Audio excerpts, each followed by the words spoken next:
पिंगला गीता। पिंगला गीता महाभारत के शांति पर्व के अंतर्गत पितामह भीष्म एवं धर्मराज युधिष्ठिर के संवाद रूप में प्राप्त होती है। इसमें धन संपत्ति के नष्ट होने अथवा किसी प्रियजन की मृत्यु होने पर उत्पन्न शोक के निवारण का उपाय एक प्राचीन आख्यान के माध्यम से बताया गया है। आख्यान में शोकाकुल राजा सेनजीत की एक हितैषी ब्राह्मण ने युक्तियों के माध्यम से बहुत मार्मिक एवं प्रभावी उपदेश दिए हैं। इसी क्रम में पिंगला नामक एक गणिका का भी वर्णन आया है, जो निराशा के कारण विरक्त होकर परम सुख को प्राप्त हो गई थी। इसी प्रसंग के कारण इसे पिंगला गीता कहा जाता है। तो आइए पिंगला गीता का हम श्रवण करते हैं। राजा युधिष्ठिर ने कहा, हे पितामह, आपने राजधर्म संबंधी श्रेष्ठ धर्मों का उपदेश दिया। हे पृथ्वीनाथ, अब आप आश्रमियों के उत्तम धन का वर्णन कीजिए। भीष्म जी बोले, युधिष्ठिर, वेदों में हर जगह सभी आश्रमों के लिए स्वर्ग साधक यथार्थ फल की प्राप्ति कराने वाली तपस्या का उल्लेख है।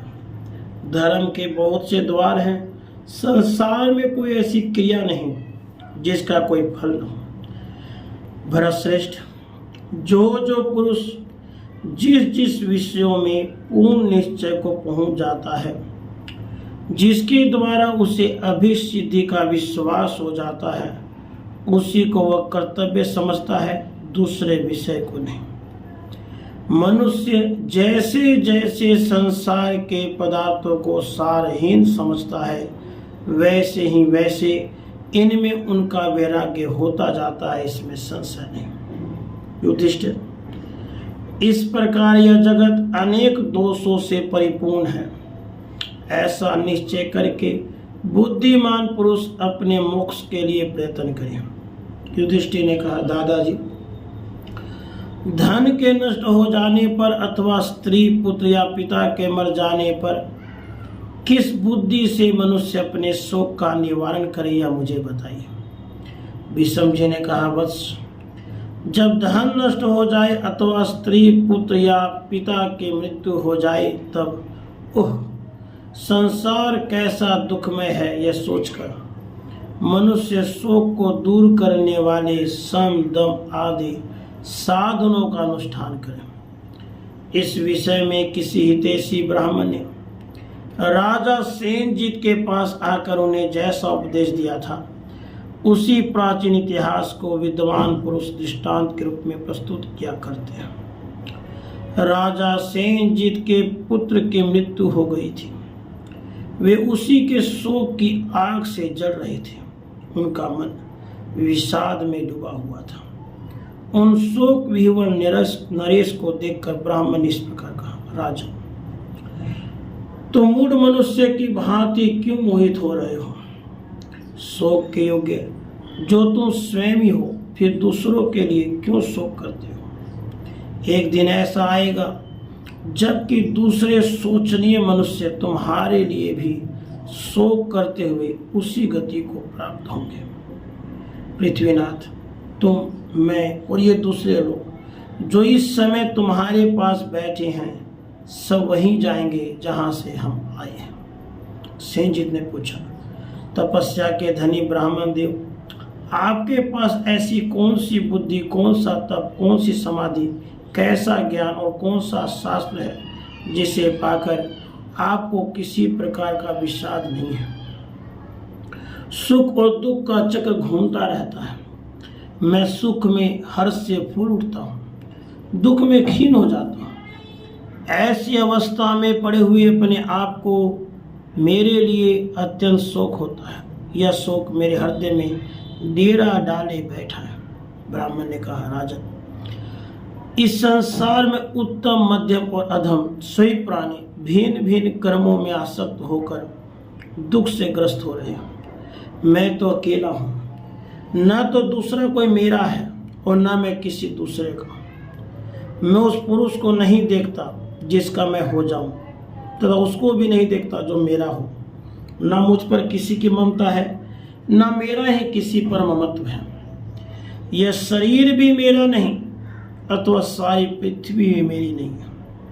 ये सब वस्तुएं जैसे मेरी हैं वैसे ही दूसरों की भी हैं। ऐसा सोचकर इनके लिए मेरे मन में कोई व्यथा नहीं होती। इस बुद्धि को पाकर न मुझे हर्ष होता है न सुख।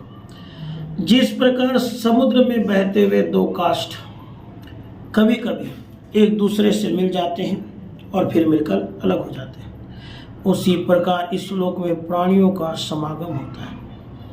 इसी तरह पुत्र पौत्र जाति बांधव संबंधी भी मिल जाते हैं। उनके प्रति कभी आसक्ति नहीं बढ़ानी चाहिए, क्योंकि एक दिन उनसे विछोह होना निश्चित है।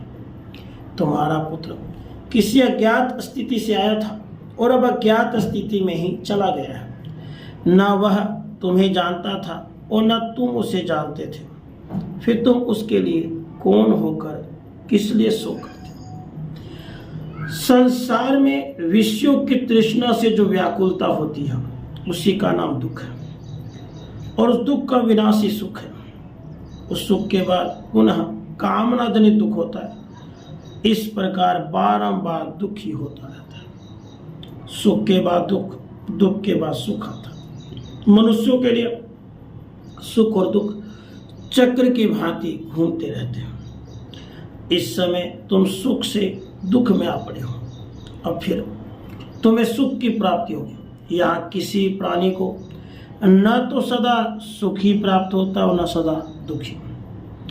यह शरीर ही सुख का आधार है और यही दुख का भी आधार है। देहाभिमानी पुरुष शरीर से जो जो कर्म करता है उसी के अनुसार वह सुख और दुख रूप फल भोगता है। यह जीवन स्वभावतः शरीर के साथ ही उत्पन्न होता है। दोनों साथ साथ अलग अलग रूपों में रहते हैं और साथ ही साथ नष्ट हो जाते हैं। मनुष्य नाना प्रकार के स्नेह बंधनों में बंधे हुए हैं, अतः वे सदा विषयों की आसक्ति से घिरे रहते हैं। इसलिए जैसे बालू द्वारा बनाए हुए पुल जल के वेग से बह जाते हैं, उसी प्रकार उन मनुष्यों की विषय कामना सफल नहीं होती, जिससे वे दुख पाते रहते हैं। तेली लोग तेल के लिए जैसे तिलों को कोल्हू में पेरते हैं, उसी प्रकार स्नेह के कारण सब लोग अज्ञान जनित कलेशों द्वारा सृष्टि चक्र में पीस रहे हैं। मनुष्य स्त्री पुत्र आदि कुटुंब के लिए चोरी आदि पाप कर्मों का संग्रह करता है, किंतु इस लोक और परलोक में उसे अकेले ही उन समस्त कर्मों का क्लेश में फल भोगना पड़ता है। स्त्री पुत्र कुटुंब में आसक्त हुए सभी मनुष्य उसी प्रकार शोक के समुद्र में डूब जाते हैं, जैसे बूढ़े जंगली हाथी दलदल में फंसकर नष्ट हो जाते हैं। प्रभु, यहाँ सब लोगों को पुत्र धन कुटुंबी तथा संबंधियों का नाश होने पर दावानल के समान दाह उत्पन्न करने वाला महान दुख प्राप्त होता है, परंतु सुख दुख अथवा जन्म मृत्यु आदि यह सब कुछ प्रारब्ध के अधीन है। मनुष्य हितैषी सुहृदों से युक्त हो या न हो, वह शत्रु के साथ हो जाता है या मित्र के, बुद्धिमान हो या बुद्धिहीन, देव की अनुकूलता होने पर ही सुख पाता है। अन्यथा न तो सुहृद सुख देने में समर्थ है, न शत्रु दुख देने में समर्थ है, न तो बुद्धि धन देने की शक्ति रखती है और न धन ही सुख देने में समर्थ होता है। न तो बुद्धि धन की प्राप्ति में कारण है, न मूर्खता निर्धनता में। वास्तव में संसार चक्र की गति का वृत्तांत कोई ज्ञानी पुरुष ही जान पाता, दूसरा नहीं। बुद्धिमान शूरवीर मूढ़ डरपोक गूंगा विद्वान दुर्बल बलवान जो भी भाग्यवान होगा, देव जिसके अनुकूल होगा उसे बिना यत्न के ही सुख प्राप्त होगा। दूध देने वाली गौ बछड़े की है या उसे दूहने अथवा चराने वाले ग्वाले की है या रखने वाले मालिक की है, अथवा उसे चुरा कर ले जाने वाले चोर की। वास्तव में जो उसका दूध पीता है उसी की वह गाय है, ऐसा विद्वानों का निश्चय। इस संसार में जो अत्यंत मूढ़ है और जो बुद्धि से परे पहुंच गए हैं वे ही मनुष्य सुखी हैं। बीच के सभी लोग कष्ट भोगते हैं। ज्ञानी पुरुष अंतिम स्थितियों में रमण करते हैं, मध्यवर्ती स्थिति में नहीं। अंतिम स्थिति की प्राप्ति सुख स्वरूप बताई जाती है और उन दोनों के मध्य की स्थिति दुख रूप कही गई है। खोटी बुद्धि वाला मूर्ख मनुष्य अपने कर्मों के शुभ अशुभ परिणाम की कोई परवाह न करके सुख से सोता है, क्योंकि वह कंबल से ढके हुए पुरुष की भांति महान अज्ञान से आवृत रहता है। किंतु जिन्हें ज्ञान जनित सुख प्राप्त है, जो द्वंद्वों से अतीत है तथा जिनमें मत्सरता का अभाव है, उन्हें अर्थ और अनर्थ कभी पीड़ा नहीं देते। जो मूर्खता को लांघ चुके हैं परंतु जिनको ज्ञान प्राप्त नहीं है, वे सुख की परिस्थिति आने पर अत्यंत हर्ष से फूल उठते हैं और दुख की परिस्थिति में अतिशय संताप का अनुभव करने लगते हैं। मूर्ख मनुष्य स्वर्ग में देवताओं की भांति सदा विषय सुख में मग्न रहते हैं, क्योंकि उनका चित्त विषयासक्ति के कीचड़ में लथपथ होकर मोहित हो जाता है। आरंभ में आलस से सुख सा जान पड़ता है, परंतु वह अंत में दुखदायी होता है। कार्य कौशल दुख सा लगता है, परंतु वह सुख का उत्पादक है। कार्य कुशल पुरुष में ही लक्ष्मी सहित ऐश्वर्य निवास करता है, आलसी में नहीं। अतः बुद्धिमान पुरुष को चाहिए कि सुख या दुख, प्रिय या अप्रिय, जो जो प्राप्त हो जाए उसका हृदय से स्वागत करे, कभी हिम्मत न हारे। शोक के हजारों स्थान है, भय के सैकड़ों स्थान है, किंतु वे प्रतिदिन मूर्खों पर ही प्रभाव डालते हैं, विद्वानों पर नहीं। जो बुद्धिमान ऊहापोह में कुशल शिक्षित बुद्धि वाला, अध्यात्म शास्त्र के श्रवण की इच्छा रखने वाला, किसी के दोष न देखने वाला, मन को वश में रखने वाला और जितेंद्रिय है, उस मनुष्य को शोक कभी छू भी नहीं सकता। विद्वान पुरुष को चाहिए कि वह इसी का आश्रय लेकर मन को काम, क्रोध आदि शत्रुओं से सुरक्षित रखते हुए उत्तम विचार करे। जो उत्पत्ति और विनाश के तत्व को जानता है उसे शोक छू नहीं सकता। जिसके कारण शोक, ताप, दुख या जिसके कारण अधिक श्रम उठाना पड़े, वह दुख का मूल कारण अपने शरीर का एक अंग भी हो, उसे त्याग देना चाहिए। मनुष्य जब किसी पदार्थ में ममत्व कर लेता है तो वे ही उसके वैसे दुख के कारण बन जाते हैं। वह कामनाओं में से जिसका परित्याग कर देता है वही उसके सुख की पूर्ति करने वाली हो जाती है। जो पुरुष कामनाओं का अनुसरण करता है वह उन्हीं के पीछे नष्ट हो जाता है। संसार में जो कुछ इस लोक के भोगों के स्थान है और जो स्वर्ग का महान सुख है, वे दोनों तृष्णाशय से होने वाले सुख की 16वीं कला के बराबर में नहीं है।